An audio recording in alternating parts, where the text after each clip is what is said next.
Good afternoon, everybody. If I can just do the usual preliminaries, because I know that we do have some people who are joining us online. So the usual rules will apply. Everyone will need to have or elected members will need to have their cameras on for the entirety of the meeting. I can see we have some members who don't have their cameras on at the moment, so if you can please put your cameras on. You'll need to remain muted throughout the meeting until you are called upon to speak, and when you are called upon to speak, if you can then unmute yourself and say whatever your comment or question is, and then put yourself back on mute. If you do want to speak or raise a question, if you can raise your virtual hand on the screen, and then you will be invited to contribute to the debate when you do that. If for any reason you have to leave the meeting, you will not be able to vote on anything where you have not heard the entirety of the debate. And so you will need to bring it to our attention if you are going to have to leave the meeting. If you are knocked off for any technical reason, then we will need you to tell us if you have missed any part of the debate. When we come to the recommendations, I will invite you to vote, and I will call you out by name and sorry, that threw me. I can hear an echo of myself. And ask you how you intend to vote. So, Mr. Mayor, I can't see that anybody has any questions, so I will hand over to you, and then we can start the meeting properly.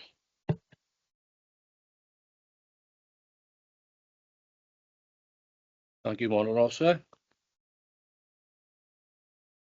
Camera on, yes. Renowned R. Croeso. Good afternoon. Welcome to the Merthyr Tydfil County Borough Full Council meeting on Wednesday, 17th of July, 2024. Please note that this meeting is being recorded and may be broadcast via the authority's internet site. The images and sound recording may also be used for training purposes within the authority.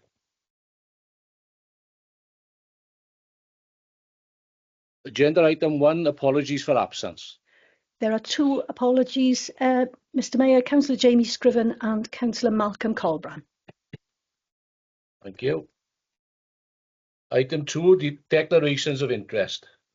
Members are reminded of this personal responsibility to declare any personal and prejudicial interest in respect of matters contained in this agenda in accordance with the provisions of the Local Government and Finance Act 1992, relating to the Council Tax, Local Government Act 2000, the Council's Constitution and Members' Code of Conduct.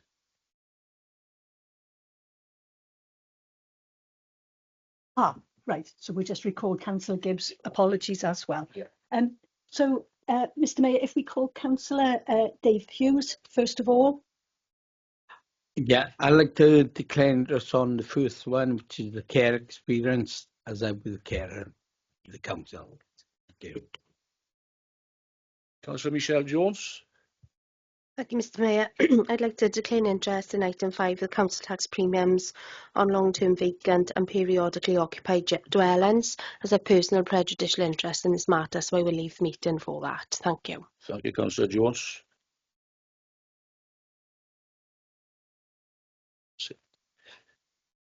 Just before we carry on to item 3, for members' information, item 8 of the agenda has been deferred.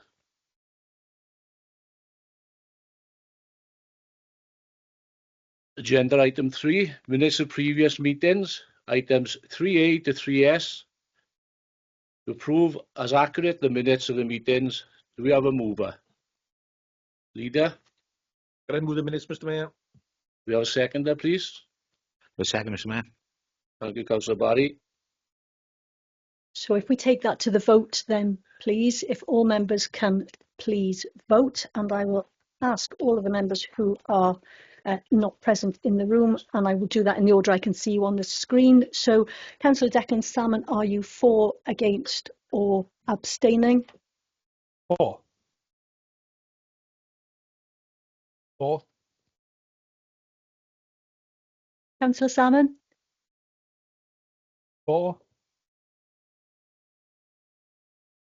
Okay, we'll come back to Councillor Salmon. Councillor Paula Layton, are you for, against, or abstaining? 4. 4. Yeah.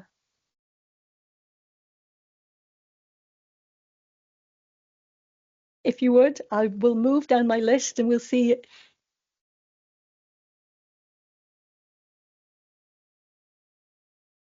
Right.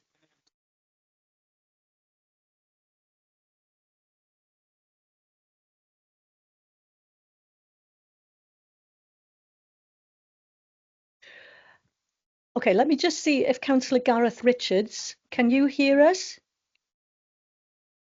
4. No.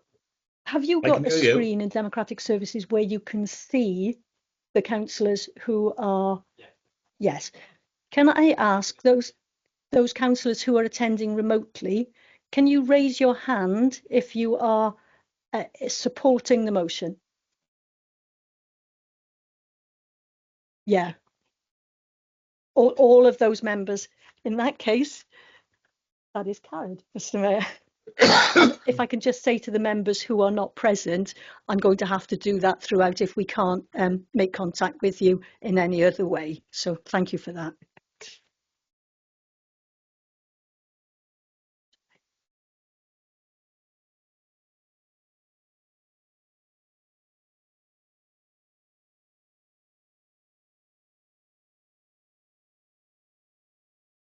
Okay.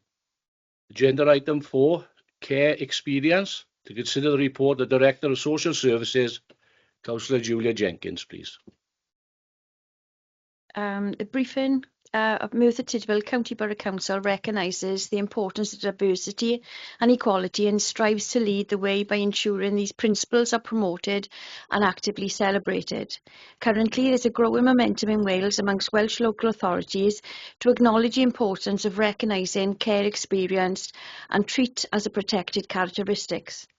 I would like to thank Rachel Alzoni, Team Manager of the Children Looked After team, and Steve Allen, Team Manager of the 16 Plus team, for their support in working to reduce the discrimination faced by our children looked after. And they're in the gallery today. Thank you very much.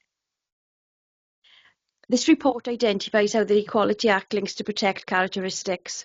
This report summarises why the Council should prioritise the needs of care experienced people alongside those who have protected characteristics. The recommendations that the proposal to treat being care experienced in the same way as a statutory protected characteristic and in accordance with the matters set out in paragraphs 3.12 be discussed and approved. 3.12. In adopting this approach, the Council will recognise that care experienced people are a group who are likely to face discrimination. Recognise that Merthyr Tydfil County Borough Council have a duty to put the needs of disadvantaged people at the heart of decision making through co-production and collaboration. Agree that future decisions, services and policies made and adopted by the Council should be assessed through equality impact assessments to determine the impact of changes on people with care experience, alongside those who formally share a protected characteristic. Agree that in delivery of the public sector equality duty, the Council includes care experience in the publication and review of equality objectives and the annual publication of information relating to the people who share a protected characteristic in services and employment.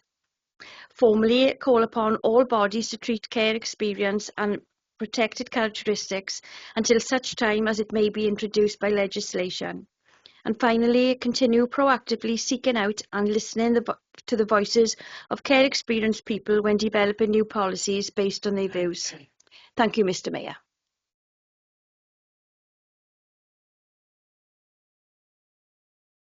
Welcome the report, Mr. Mayor, and happy to second.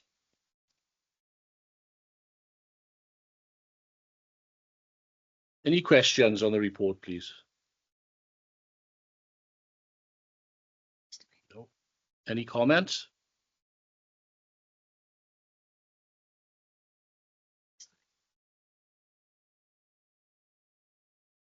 Shall we take this to the...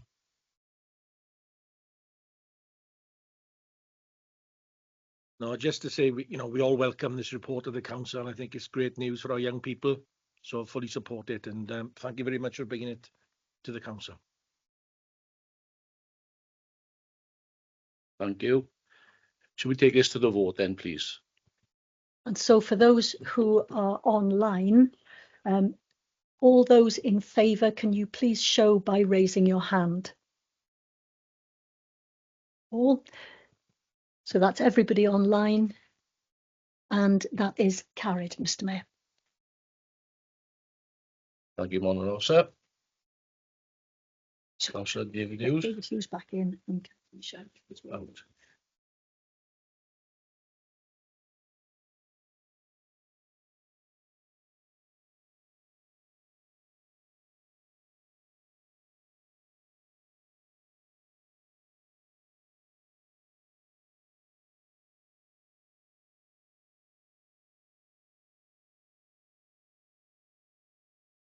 Okay, agenda item 5, council tax premiums on long-term vacant and periodically occupied dwellings. To consider the report of the Chief Executive, Deputy Leader, Councillor Andrew Barry, please. Thank you, Mr. Mayor. Council tax premiums on long-term vacant and periodically occupied dwellings. Members will remember and have been reminded through progress reports throughout the year of the decision made by this chamber to increase by 100% the council tax premiums on section 12A long-term empty properties that have been empty in excess of 12 months and section 12B properties periodically occupied or second homes that took effect from the 1st of April 2023 and continued into the financial year 24-25. Also on the 28th of February this year, we committed to a consultation that be undertaken to establish the appropriate levels of premiums to charge into future financial years. A copy of the proposed consultation, Mr. Mayor, is at Appendix 1. This paper sets out proposed variations to the council tax premiums, specifically on section 12A long-term empty properties that are such a blight on most, if not all, of our wards. The consultation is required to cover all those taxpayers who are currently or may be liable to such a charge. There is currently no empirical evidence to suggest that section 12B properties periodically occupied or second homes have been impacted through the introduction of the premium charge. Consequently, 12B classification properties should remain at the 100% premium for financial year 25-26. The legal context and factors of such changes are set out through sections 3 and 4, with the results of the consultation being brought back to council to assist members in the decision-making process of whether to vary the premium. At 4.12 of your report, members will see the proposed changes, namely at 100% for properties empty between 1 to 5 years, 150% for properties empty between 5 and 10 years, and 200% for properties empty 10 years or more. We currently have 345 long-term empty properties in Merthyr who are being charged at the 100% premium. Of these, 79 have been empty between 5 and 10 years, with 88 of them being empty over 10 years. Under financial implications of Section 5, members will see the impact of the additional revenue for this authority of £322,000 from the decision made by this chamber with the introduction of the 100% premium on Section 12A long-term empty properties within the current financial year. And so the one recommendation, Mr. Mayor, at 2.1, the recommendation is that the local authority consult with the residents of Merthyr Tydfil on the proposed changes to vary the council tax premium levels for Section 12A long-term empty properties based on how long a property has remained empty be approved. I move the proposed consultation, Mr. Mayor. Thank you, Councillor Barry. Do we have a seconder, please? Second report, Mr. Mayor. Thank you, Councillor Thomas. We go on to questions. Councillor Darren Roberts. Thank you, Mr. Mayor. It's not a question on this agenda item, but a procedural one. The 5 members online are not going to be able to speak, to ask questions or comments if the microphones are not working. It's okay showing their hands for voting, but obviously if they've got a question or a comment, they're not going to be able to do that. We'll have to cross that bridge when we come to it. I'll find a workaround. If any of them indicate that they want to speak, we'll find a workaround, even if it's that we phone them and they are put on speakerphone. Hang on, Matthew is going to... Oh, so they could put a question in the chat. Lovely, thank you. So for those of you online, if you do have a question, indicate for us, and then it may be that we'll have to deal with it by you putting that in the chat. Thank you, thank you. So, Councillor Clive Jones. Thank you, Mr. Mayor. On page 112, paragraph 5, under financial implications 5.1, it refers there to the introduction of council tax premium. Long-term empty properties with effect from the 1st of April has generated additional revenue within the financial year 2024-2025 of 322,000. Is that right, or should it be 2023 to 2024? You are correct, Councillor. It should be 23-24. I'm happy to put an amendment to that. Thank you. Thank you, Councillor Jones. Councillor Anna Williams-Price. Thank you.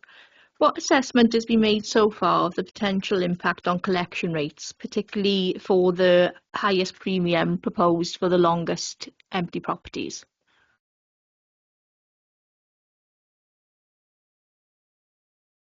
The collection rate overall, as far as council tax in year, has been about 95%. The introduction of the council tax premium last year has affected our collection rate by about 0.5%. The net collectible debit for ourselves is 38 million. So you're looking at about £175,000 less in collected revenue in year. The collection rate, based on the question you've asked for last year, long-term empty properties rated at 79%. So it's significantly lower than the likes of you and I who are paying the council tax in general. It's a bit of a mixed bag in answer to your question. I've got some properties been empty 20 years and they've just been paying happily by direct debit. There are some of a lesser period and it is more problematic. So it is very difficult to ascertain and give you, data on there to say that the longer the property is empty, that they're not likely to pay. It depends on the individual. I'm sorry, I can't be more precise than that. And can I follow up on that with asking whether lower collection rates has any impact on the workload within your department? Yes.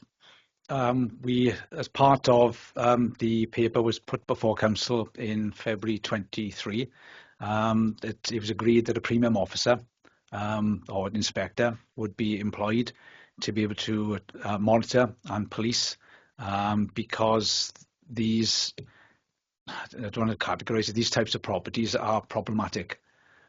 In people are saying that they moved in and whether they aren't and all the rest of it, challenges with the valuation tribunal, for example. At the moment that we haven't included the second home properties in Europe, but as Councillor Barry indicated there's not enough empirical evidence at the moment to be able to look at those to see if there's issues with them. There's also current issues with the valuation office for properties dropping in and out of council tax. Those at second homes, Airbnbs, for example, because there's different criteria have come into effect 1st of April 23. So those that drop into council tax are penalised straight away. So that's why we're looking to leave that as it is. With regard to the length of time a property is empty, the proposal, as far as consultation is concerned, is similar to that of other local authorities, in that they are looking at the longer term and doing a staggered, tiered approach on there. At the moment, it's just 100% for all properties from 1 year to 20 years. So the consultation is asking, is there fairness in that? Other local authorities, as I've said, are doing something similar, and obviously the levels that they are charging, well, obviously that's down to themselves. The evidence as far as properties that have been empty excessive 5 years plus, this has just been insignificant in regarding to those properties being brought back into use. I know that there's other measures and communications we have with our environmental health department when they look and offer assistance with the various grants that are available to these individuals. But at the moment, it hasn't reduced significantly for me to report to you to saying that what we're doing at the moment, charge 100%, is sufficient and to bring them back into use. So that's why it was agreed that, you know, when they were set, because we were required to set it each year, that we would bring it back before yourselves to decide to consult, because it's going over and above the 100%, for the public to decide, and based on the results of that, present it back before yourselves to decide whether it is going to be on the figures quoted or something different. But that report will go in about February of next year, leading up into the council tax set in March of 2025. Sorry, I think what year it was, I beg your pardon. Thank you. Thank you, Councillor Williams-Price. Councillor Geraint-Thomas, please. Thank you, Mr. Mayor. Mark, you know, all our communities are blighted by some of these properties. We drove past one today on Brecon Road, which could be from a scene from Jumanji. You know, it's ridiculous, really. So the question is, we brought this premium for a reason, and that was to get these properties back into use. Can you clarify how many properties came back into use last year or not? In short, no. My particular measure would be different to that of environmental health. I don't want to name the officer involved, but you know, when they looked in their KPIs and presenting it to the various scrutiny committees and who they've assisted, whether they've assisted Mark or the Councillor Thomas, you know, in bringing that property back into use and guiding them and to the right areas, that they may be to provide the information to you. It is a very transient situation as far as empty properties are concerned, because people move out and move into properties on a regular basis. You know, with regard to those that are charging a premium, as Councillor Barry mentioned there was 345, I think you mentioned there, Andrew, wasn't it? Yeah. I think it was 338 as of the 1st of April 23 that we charge an initial premium. So with regard to those we charging a premium, no, it hasn't. You know, for those how long they've remained in a premium, yeah, the people move in, move out of there. There are more properties at the moment that are currently under renovation compared to what it was last year. There's probably about a 20% increase there, because obviously people are engaging with us more now as a result of what we're doing, which is great, because it shows that the proactiveness then of the public then, you know, because they're on our side then and trying to bring it back into use, so they're communicating with us better than what they were before. But no, that is impossible for me to say, because I just look at the number of properties on there from this time to that. Yes, okay, with regard to those excessive period, as you mentioned, 5, 10, 20 years, whichever, then yeah, it can be measured. When I'm actually looking on there, has it changed a great deal? No, I would say probably in the last 5 years, it would probably vary less than 10% compared, you know, to what it is now.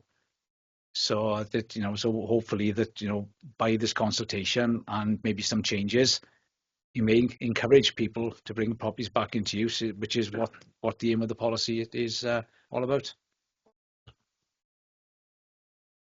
Thank you, Councillor Thomas. Councillor Clive Jones, please. Thank you, Mr. Mayor. One question is for clarification, and it may be in one of your answers somewhere. But, you know, we've got a number of numbers flying around, and it's 1, 2, 3, 4th paragraph down on page 115.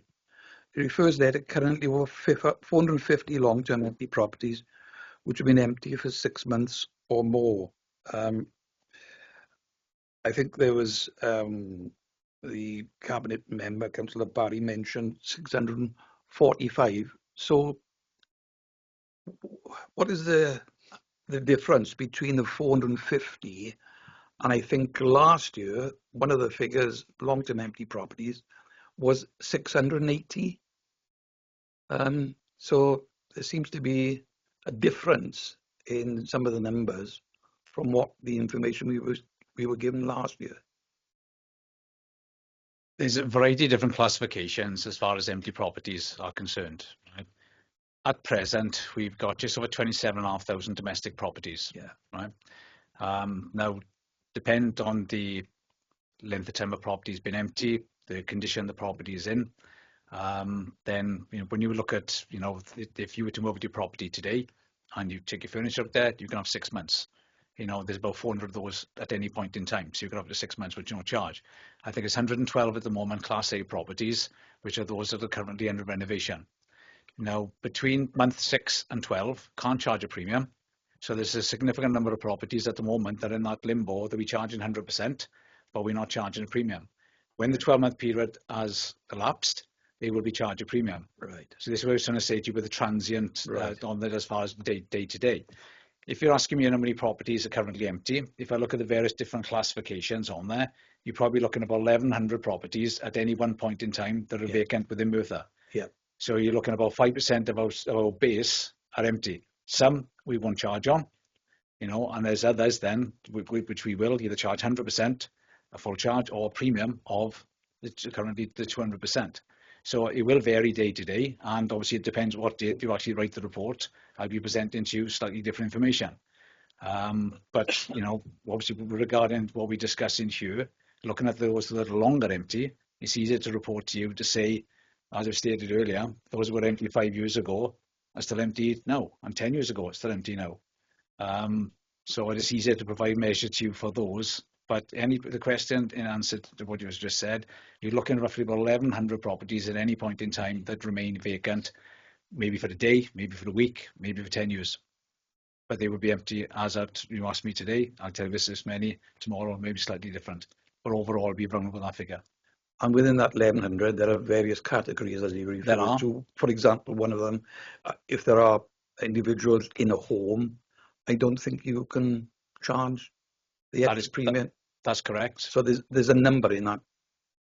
Properties that have been left empty by the deceased person, in the name of the executors of, until probate has been granted, there is no charge and there's no clock on there. Yeah. When probate has been granted, the clock starts ticking, and they're allowed 6 months, and then they get charged a charge thereafter, and eventually will fall into a premium charge, like any other long-term empty property. So you are correct that there are different classifications. So if someone was in prison, we wouldn't charge them. Yeah. But they classed as, you've got properties that are empty, and you've got exempt properties that are occupied, for severe mental impairment or whatever. But, you've got, as I say, significantly a number of properties we don't currently charge on. But if they'll remain empty, we will. Yeah. Thank you for that answer. And just, Mr. Mayor, just to answer Councillor Erin Thomas's point earlier on, the property on Brecon Road, Councillor Minette Boakes and I have been tracking that for a long time, and it's in the pipeline to be dealt with. The Principal Environmental Health Officer who's dealing with this has made application to the Welsh Government for a grant to demolish it. So it will be demolished at some time. Thank you. Mr. Mayor, with your permission, I'm going to ask Councillor Gareth Richards to be a guinea pig. Councillor Richards, we think we may be able to hear you speak now, and you did have your hand up earlier. Can you tell us, were you going to ask a question? Let's see if we can hear whether you can answer us. I was going to ask the question, but it's been answered already. Marvellous. And you sorted out the thing about whether we can hear you, so that's great. Thank you. Thanks.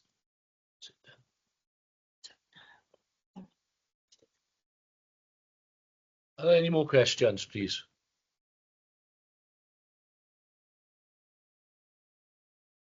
Sorry, can anybody hear me? Yes, we can. Oh, Declan can't hear anything now. I don't know why, but he can't seem to hear anything. Are you? I'm not sure that's actually a great idea. Are you in the same property? Not in the same room, but in the same property.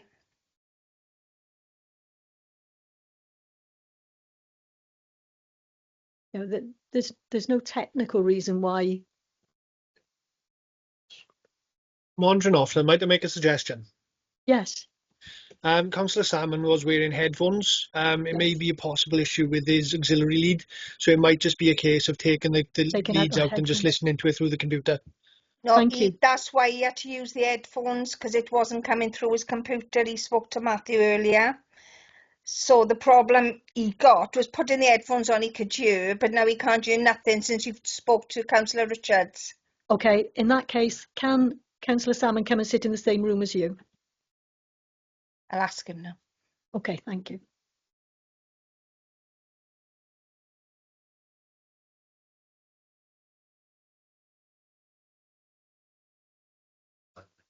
Anne Taylor's phoning him a minute.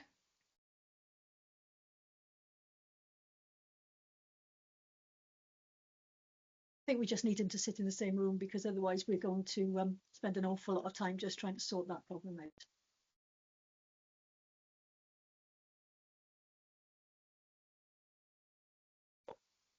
I can hear you now on my phone. Marvellous.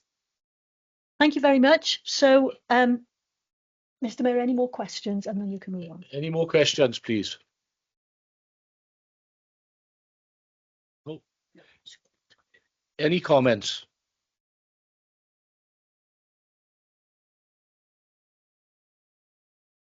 Councillor Anna William-Price.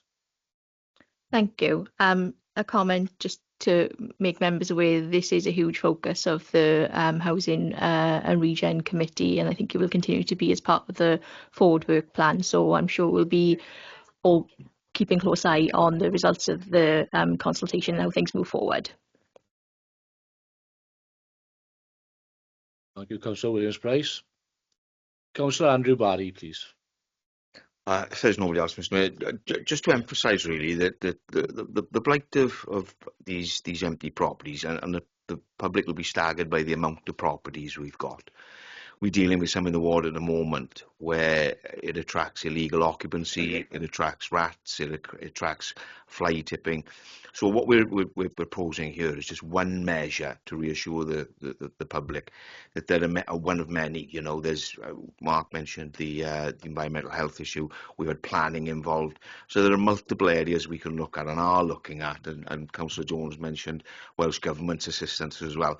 And we've got to use all these because it's unacceptable and irresponsible in a lot of cases for these amount of properties to be empty when we find ourselves in a housing crisis in this country and in this town. And we just need to use all measures that we possibly can to try and bring those properties back into use. Thank you, Mr. Mayor. Thank you, Councillor Barry. So can we take us to the vote then, please? I'm going to have another go at asking all of those online.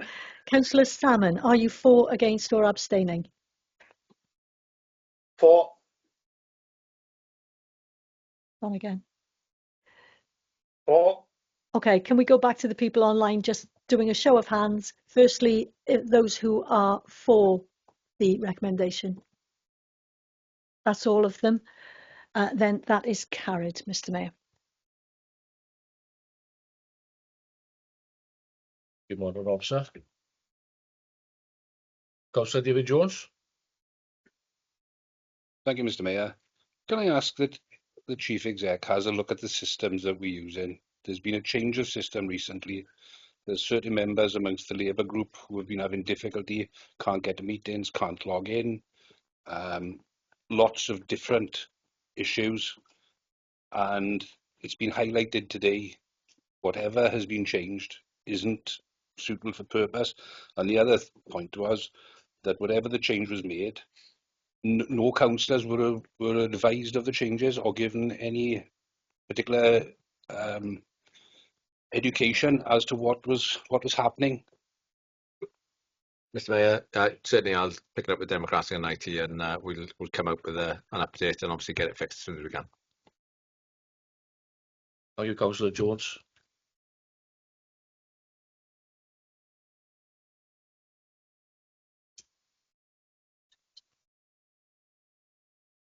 Okay, agenda item number 6, section 151, interim arrangements. To consider the report of the Chief Executive, Deputy Leader, Councillor Andrew Barry, please. Thanks, Mayor. So section 151 cover interim arrangements. As members will be aware, we need to ensure compliance with the Local Government Act 1972 that requires proper administration of the authority's financial affairs.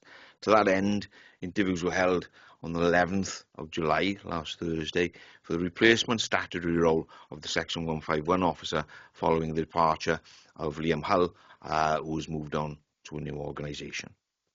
An offer has been made to one of those applicants, which has been accepted, and when the due diligence checks are complete, we'll bring the detail back to members. However, this can lead to delays of up to 4 months. Our most recent Deputy Section 151 Chief Accountant Adele left the organisation in March 24, also moving to a new organisation, with the current role being undertaken by an agency worker. With the turnover of these key roles and timescales involved, we now have to consider interim arrangements before those key roles are once again occupied. Following investigation into possible solutions through our network of local authorities by our Chief Executive, and through negotiations with the Chief Executive of Rhondda and Taff County Borough Council, the most effective solution will be to appoint Barry Davis, RCT's current 151 officer, to oversee both authorities for a period of 4 months, effective from tomorrow, the 18th of July, with the approval, obviously, of Council.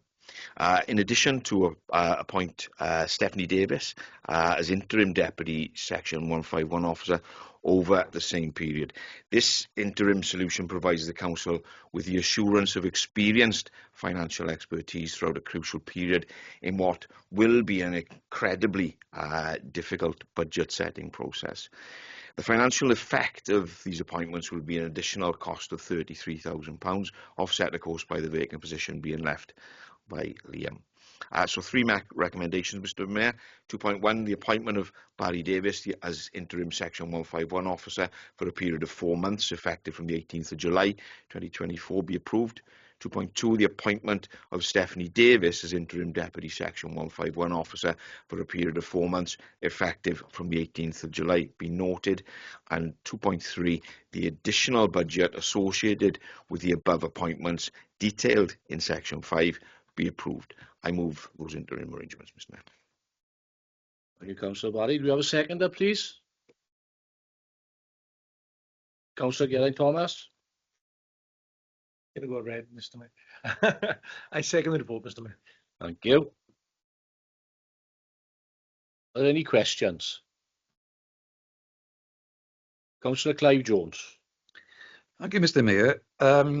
It's just to make sure that what's in the report will happen after the due diligence tests are carried out. Can you confirm that Barry Davis or Stephanie Davis will be able to attend any amount of council meetings, full council meetings we've got between now and when the Section 151 officer is able to attend? And can you clarify, Caris, that there should be a Section 151 officer attending any council meetings?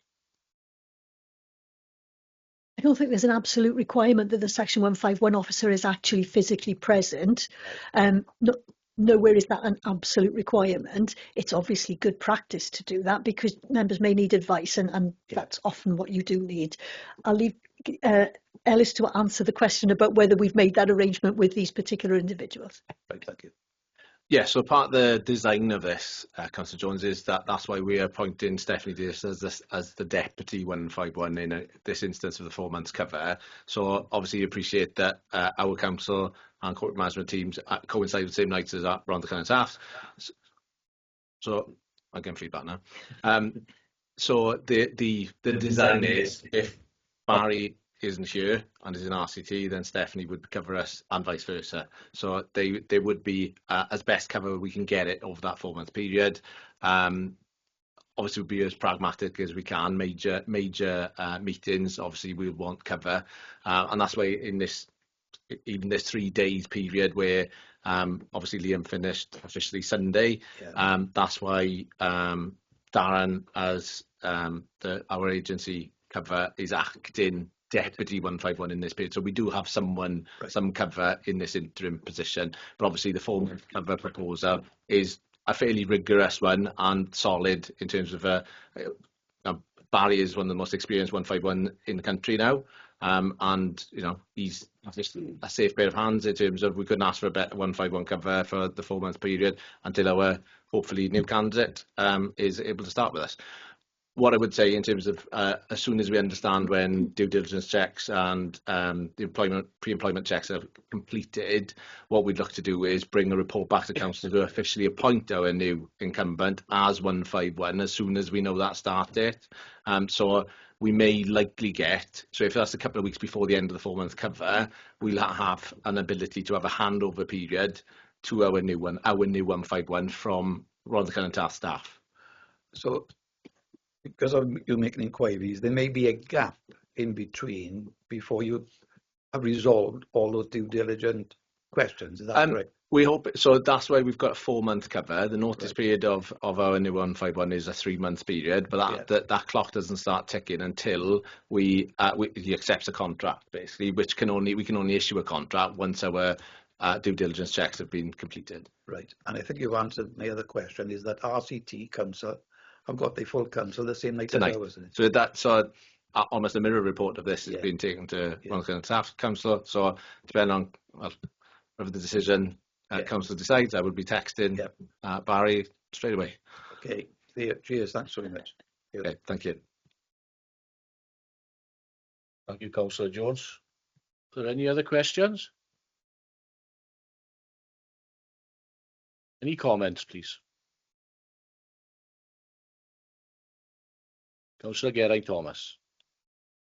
No, just a on record, really, to thank our fellow members at Rhondda Cynon Taf Council if they approve this evening. I think it just shows great collaboration between our neighbouring authorities that's assisting us at this moment of time. Thank you all. Thank you, Councillor Thomas. Can we take it to the vote, please?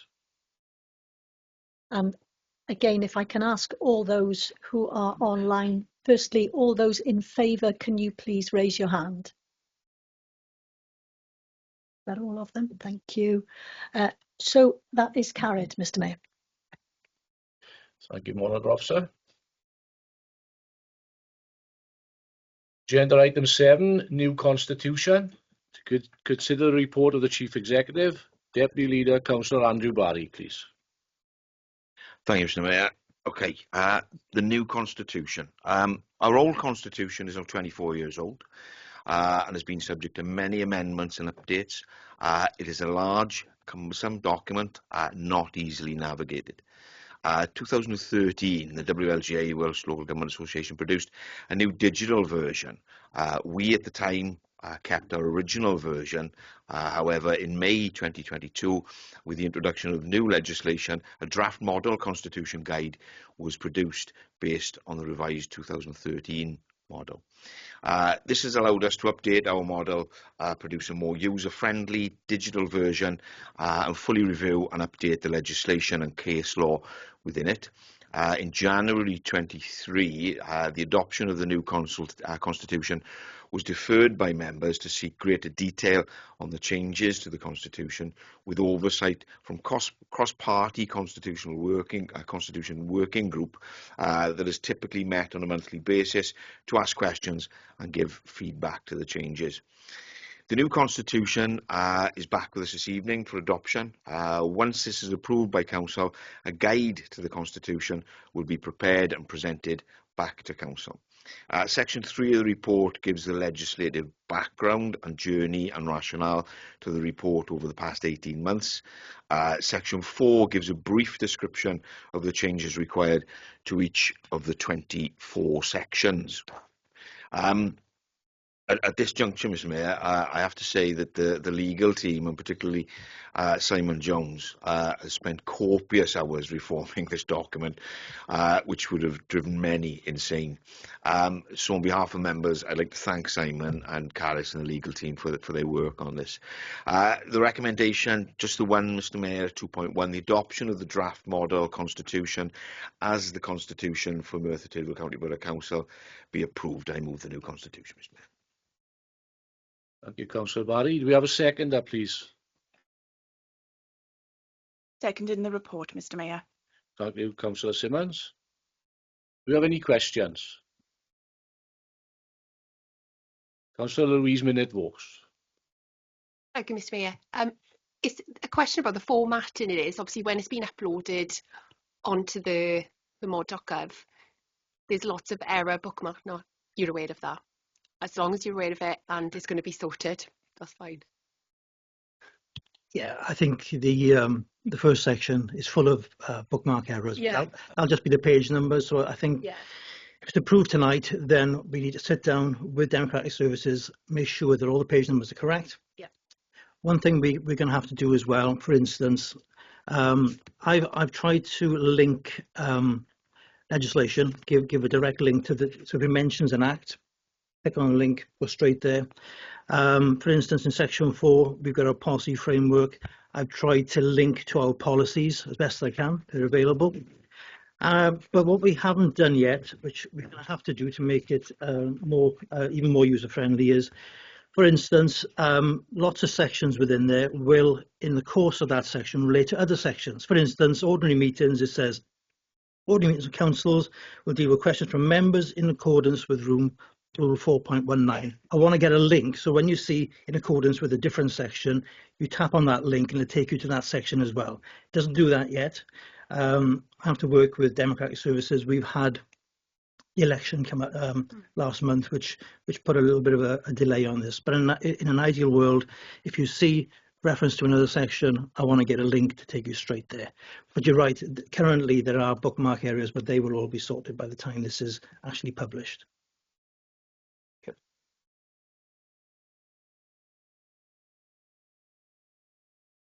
Thank you, Mr. Mayor. Okay. Yeah. Thank you, Councillor. Mr. Mayor, we have comment from Councillor Declan Salmon. And if I just read that out for members, I think that will be in the comments. So if that's okay with you, Councillor Salmon, we'll get through, just make sure there's no other questions. And if there are no other questions, I'll read that out as being your comment, if that's okay. Are there any other questions then, please?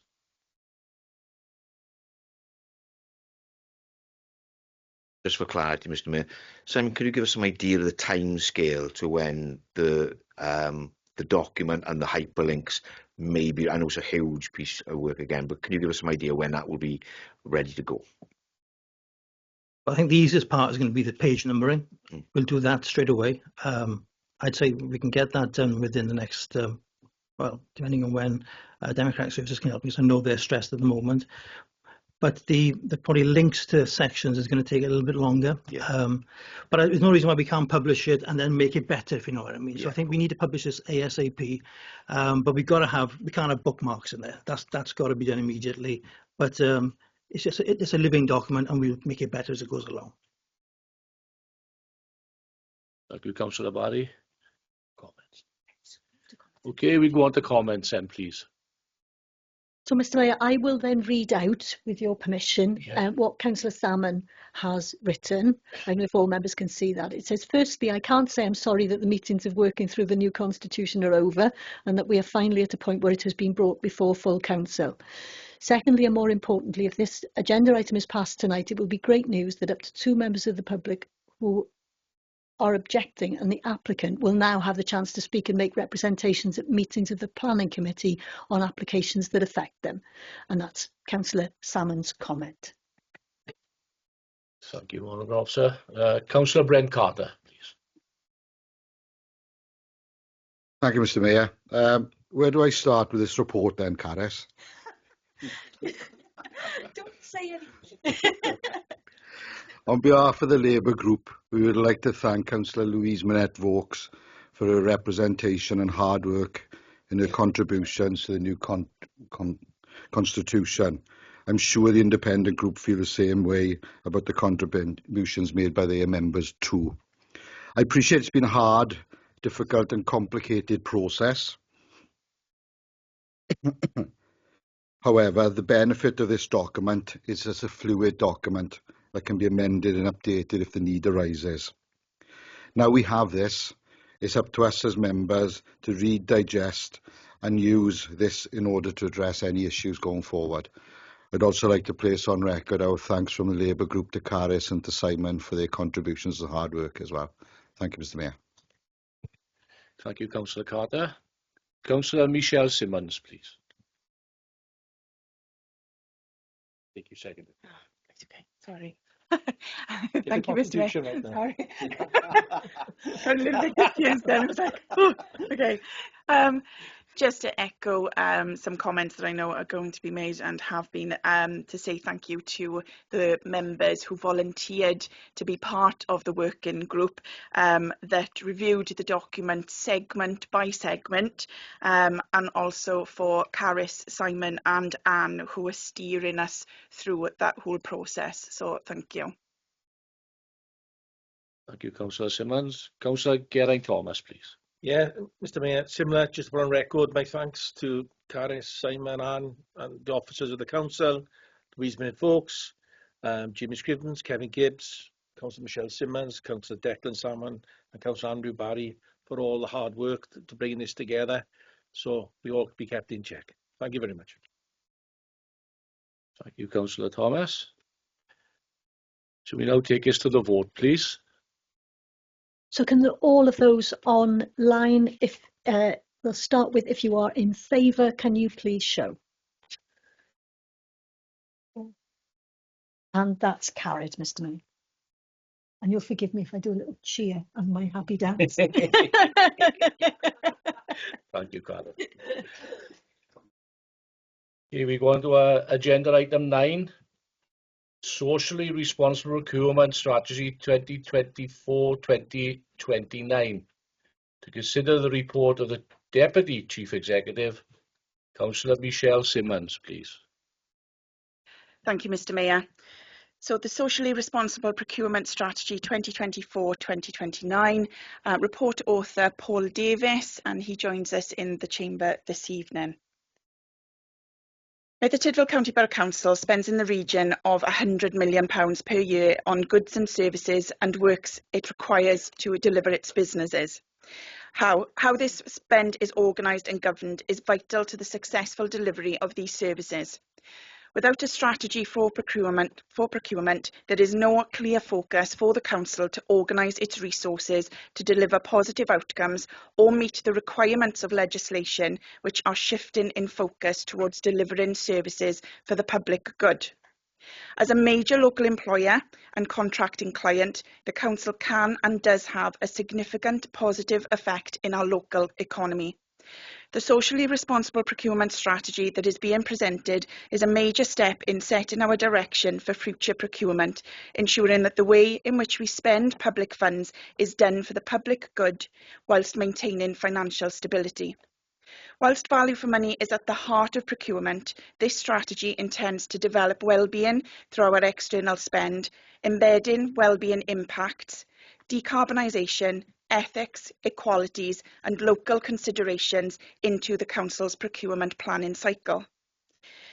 Delivering the strategy will require political support, CMT and SLT support, time and resource to embed corporately at a time where there are significant changes in the legal landscape of procurement to manage and limitations on finance. The summary of the report. The previous procurement strategy was approved by full council in October 2019. This expired in 2023. The replacement strategy has been delayed due to incoming legislation. The Social Partnerships and Public Procurement Wales Act 2023 and the Procurement Act 2023 both come into force in October 2024, which are key drivers for the new strategy. The Social Partnerships and Public Procurement Wales Act requires public bodies to create a socially responsible procurement strategy. The new strategy is intended to deliver upon a number of key areas which determines how we are as a corporate body deliver and report on social wellbeing impacts through our third-party contracts and promotes decent work throughout our supply chains. The strategy is a key driver for procurement activity across the Council for the next 5 years.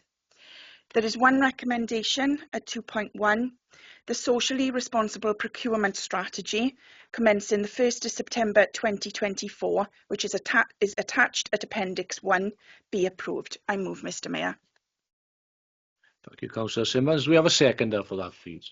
Yes, Mr Mayor. Could I just say before seconding that this isn't the end of the procurement journey. This is almost the start of the procurement journey in terms of the amount of money we spend as an authority in this local economy as a force to do good in this area in terms of our microeconomy, and to the benefit of the residents, local businesses and entrepreneurs in this and the surrounding areas, which we need to explore to the ultimate, to make sure that all our businesses get the benefit from what we do on a day-to-day basis. So there's a huge task in front of us, which this document will guide us and help us do the very best for the residents and businesses of this town. And really happy to second the report, Mr. Mayor. Thank you, Councillor Barry. Are there any questions, please?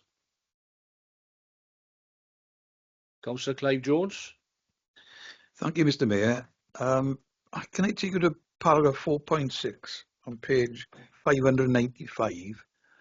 And I read that there are some resource implications connected to the objectives which will require consideration.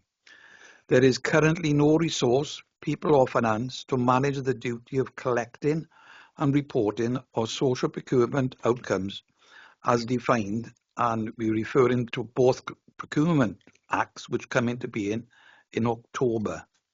So if there are difficulties with resource, either people dealing with this or finance, how are we going to deal with the legislation in October? Thank you, Councillor Jones. In terms of the social procurement outcomes, the Social Procurement Act hasn't actually defined what that looks like yet. So I understand there is going to be a grace period in terms of how and when we need to report this data. But the paragraph is quite clear. We currently don't have the resource to do that. Physically, we don't have people in place to collect that data. But more significantly, we don't have a system to manage it. So a system that would help us interact better with our suppliers to get that information, that data and information flow. So that's something we have to scope out over the coming months, to see what the cost is and what the implications of that are corporately. So, Mr. Mayor, when does the grace period finish? I understand that it may be 2 years, but that's not confirmed at the moment. So you will be enlightened by somebody somewhere as to when that grace period finishes. Yeah. Regionally and nationally, we're in constant contact with Welsh Government on these plans. Okay, thank you very much. Thank you, Councillor Jones. Councillor Anna Williams-Price, please. Thank you.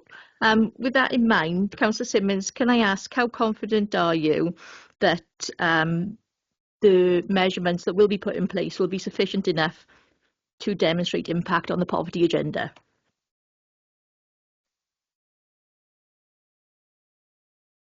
Thank you. So just to say that, as Councillor Barry said, this is the start of the procurement strategy journey, but there is already an invest to save business case that's been brought forward to look at a system that is going to upgrade and effectively bring us into a situation where e-invoicing and different things like that will make it much easier for that client-supplier relationship. Councillor Barry, I think you've got your light on as well if you want to come in. Just to go along with what Councillor Simmons has said, we did a review of our reserves and produced a reserve into which we can use for investment to save and invest to stabilise.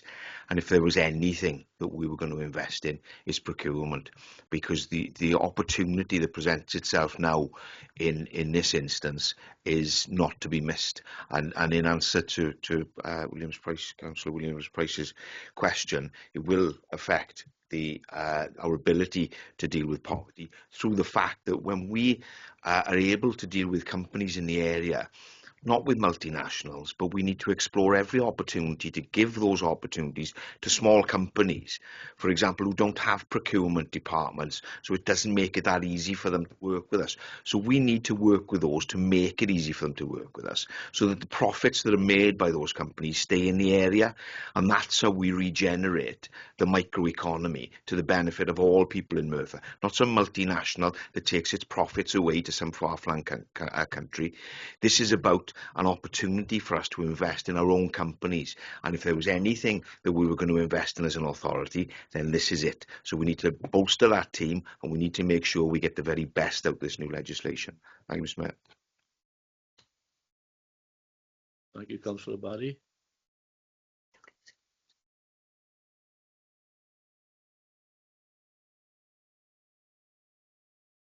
Thank you, Councillor Anna Williams-Price. Right, so any other questions? No.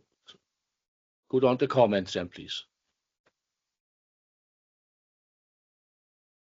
No comments? Oh, yep. Councillor Anna Williams-Price. Thank you. Again, just to make members aware, this item has been scrutinised at the Housing, Region and Public Protection Committee. And I think from my point of view, it was sort of a sleeper hit almost, Paul. It attracted a lot of attention, whereas perhaps for a dry subject area. And I think I recognise the comments about this being a journey, but I'm pleased to hear those commitments that the Cabinet feel it will impact on the poverty agenda, because that's absolutely vital where we are currently, and as no doubt as things move forward. So again, another one for the committee to keep a close eye on, hopefully. Thank you. Thank you, Councillor Williams-Price. Councillor Geraint Thomas, please. Yeah, just to support my fellow cabinet members, really. We have to support our foundation economy. We have to support our small businesses, because that Merthyr pound spent in Merthyr is so valuable. We should be keeping that money in our local economy. Thank you, Mr. Mayor. Thank you, Councillor Thomas. That's it. So can we take this to the vote then, please? And for the members online, can I ask you first, all those in favour of the recommendation, please show your hand. And that's all of them. So that's carried, Mr. Mayor. Thank you, Monitor Officer. Item 10 on the agenda, information reports. Petition received by the authority. And item 11, a management structure update. Item 12, any other business. To deal with any other urgent business or correspondence, I have none. Item 13, to receive communications from His Worship the Mayor. I have none. Thank you. Meeting now moves to closed session. Caris, could you please confirm that we can proceed? So the final item on your agenda is an exempt report, which would need to be considered in closed session. So can I ask somebody please to move section 100? Councillor Geraint Thomas. Can I move section 100, please? Thank you. Councillor Barry, are you going to second? Can I second, please? Yeah. Thank you. Can I ask you all please to vote on the recommendation that we move section 100? And can I ask the members online if you could indicate by a show of hands whether you are in favour of that recommendation? They all are, and that's carried, Mr. Mayor. And so we are now in closed session.